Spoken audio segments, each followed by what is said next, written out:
வாழை சின்ன ஒரு முன்னோட்டம் பார்க்கலாம். என்னடா இவ்வளோ டேரக்டர்ஸ்லாம் ரொம்ப எமோஷ்னலாக போய் ஹக் பண்ணுறாங்க, மாரி செல்வராஜ் அவ்வளோ பாராட்டுறாங்க, அந்த ப்ரோக்ராமில் அவ்வளோ பாராட்டி பேசுகிறாங்க, ரொம்ப எமோஷ்னலாக இருக்குமோ, அப்படி என்ன ஒரு தாக்கத்தை கொடுக்க போறாரு அப்படின்னு சொல்லி போய் படம் பார்த்தா அப்புறம் தான் எனக்கு தெரிஞ்சதுங்க அவங்க என்ன ஏமாத்திருக்காங்கன்னு. வாழை மாரி செல்வராஜ் இயக்கத்தில் அவரே தயாரித்து அவரே இயக்கியிருக்காரு. வாழை படத்தில் வந்து ஒரு 2-3 பேர் தான் ஒரு ஆர்டிஸ்டாக இருப்பாங்க, மிச்சம் எல்லாருமே நான் ஆர்டிஸ்ட் தான் இருக்காங்க. அவங்க சொந்த ஊர்லேயே இருக்கிற அவங்கள நடிக்க வச்சுருக்காரு. ரொம்பவே ரியலிஸ்டிக்காக நடிக்க வச்சுருக்காங்க.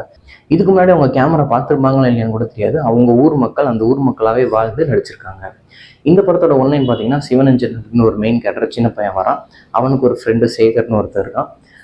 அவங்களுக்கு ஸ்கூலில் இருக்கிற ஒரு டீச்சர்.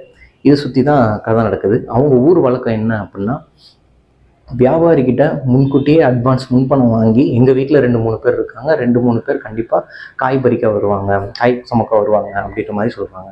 காய் சுமக்கிறது அப்படின்னா என்ன அப்படின்னா, வாழை மரத்தில் இருக்க வாழைக்காயை எடுத்து லோடு ஏற்றணும். இதுதான் அவங்களோட தொழில். ஊரில் இருக்க எல்லாரோட தொழிலுமே அதுதான். கலையரசன் இருக்காரு, கலையரசனுமே இந்த வேலை தான் பார்த்துட்டு இருக்காரு. ஆனால் என்ன, கொஞ்சம் தட்டி கேட்குற மாதிரியான ஒரு கேரக்டராக கலையரசன் வராது. யூஸ்வலாகவே மாரி செல்வராஜ் படத்தில் இந்த மாதிரி ஒரு விஷயம் இருக்குன்னா, சில பேர் பின்தங்குவாங்க, சில பேர் கேள்வி கேட்பாங்க. ஸோ அந்த கேரக்டரில் வந்து கலையரசன் வராரு. அவருமே ரொம்ப சூப்பராக நடிச்சிருந்தாரு. பயங்கரமாக பாராட்டியே ஆகணும். ஒரு சின்ன பையனால் இந்த 2 மணி நேரத்தில் ஹோல்ட் பண்ணி கொண்டு போக முடியுமானா, அந்த சிவனஞ்சன் அப்படின்ற ஒரு பையன் வந்து சூப்பராகவே பண்ணியிருக்காங்க. அவரோட ஃப்ரெண்டு சேகர், அவங்களுக்குள்ள இந்த ரஜினி கமல் ஃபேன் ஃபைட் வரும், அந்த மாதிரியான சில காமெடிகள்லாம் ரொம்பவே சூப்பராக ஒர்க் அவுட் ஆயிருக்கு அப்படின்னு நம்ம சொல்லலாம். ஸோ இந்த படத்தோட ஒன்லைன் இதுதான். ஸோ இந்த சின்ன பையன் வந்து சைனர் லீவில் அப்போ அவங்க அம்மா வந்து கட்டாயப்படுத்துகிறாங்க, நீ காய் சுமக்க தான் வரணும் அப்படின்னு சொல்லி.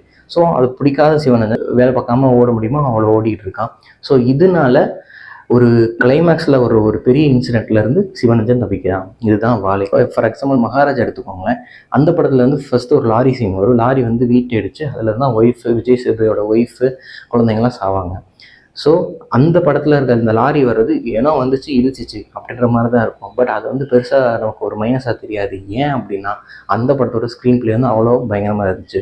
ஸோ அதே மாதிரி தான் இந்த படத்துலையும் கிளைமேக்ஸில் இவங்க இந்த ஊர் மக்கள் வந்து இந்த வாழை தூக்குறாங்க, காய் சுமக்கிறாங்க, இவ்வளோ கஷ்டப்படுறாங்க அப்படின்ற மாதிரியான விஷயங்கள் காமிச்சிட்டு கடைசியாக கிளைமேக்ஸில் ஒரு விஷயம் கிட்டத்தட்ட இந்த மாதிரி ஒரு மகாராஜாவில் வர்ற மாதிரி தான் ஒரு சீன் வரும். அது வந்து பெருசாக ஒரு இம்பேக்டாகவே இல்லை. வந்துச்சு, இப்படி ஆயிடுச்சு, இதனால தான் அவங்கள 2 மணி நேரம் நான் உட்கார வச்சேன் அப்படின்ற மாதிரி சொல்கிறாங்க. இது பெருசாக ஒரு தாக்கத்தையே கொடுக்கல. இதுக்காக நீங்கள் 2 மணி நேரம் எங்களை உட்கார வச்சிங்க அப்படின்ற மாதிரி தான் இருந்துச்சு. வாழை படத்துக்கும் கர்ணன் படத்துக்கும் கிட்டத்தட்ட ஒரு 2-3 சிமிலாரிட்டி இருக்குன்னே சொல்லலாம். வாழை படத்தில் வந்து சிவனஞ்சன் அவருக்கு ஒரு அக்கா, அவனுக்கு ஒரு அம்மா. கர்ணன் தனுஷ் அவருக்கு ஒரு அக்கா, அவருக்கு ஒரு அம்மா.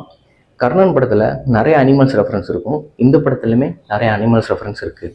கர்ணன் படத்தில் கழுதையை தனுஷ் திறந்து விட்டதுக்கப்புறம் தான் இன்டர்வல் சீன் வரும். அதே மாதிரி தான் இங்கேயும் ஒரு அனிமல் சீக்வன்ஸை வச்சு தான் இன்டர்வலே வைக்கிறாங்க.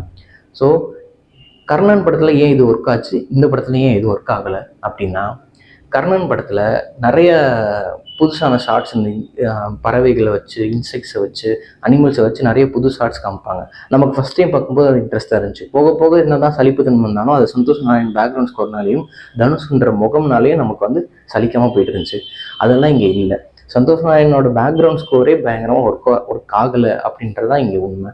ஸோ வாழை எப்படி இருக்குது அப்படின்னா, காக்கா முட்டை படத்தில் பீஸாவுக்கு ஆசைப்பட்டு என்னென்னமோ கஷ்டப்படுவாங்க, வேலைக்கு போவாங்க, திருடுவாங்க, இரும்பு அடைக்கு போடுவாங்க, அந்த மாதிரிலாம் பண்ணி கடைசி பீஸா சாப்பிடும்போது ஒரு ரியாக்ஷன் இருக்கும் பார்த்தீங்களா, அந்த 2 சின்ன பசங்கள்கிட்ட, அந்த மாதிரி தான் இருந்துச்சு வாழை.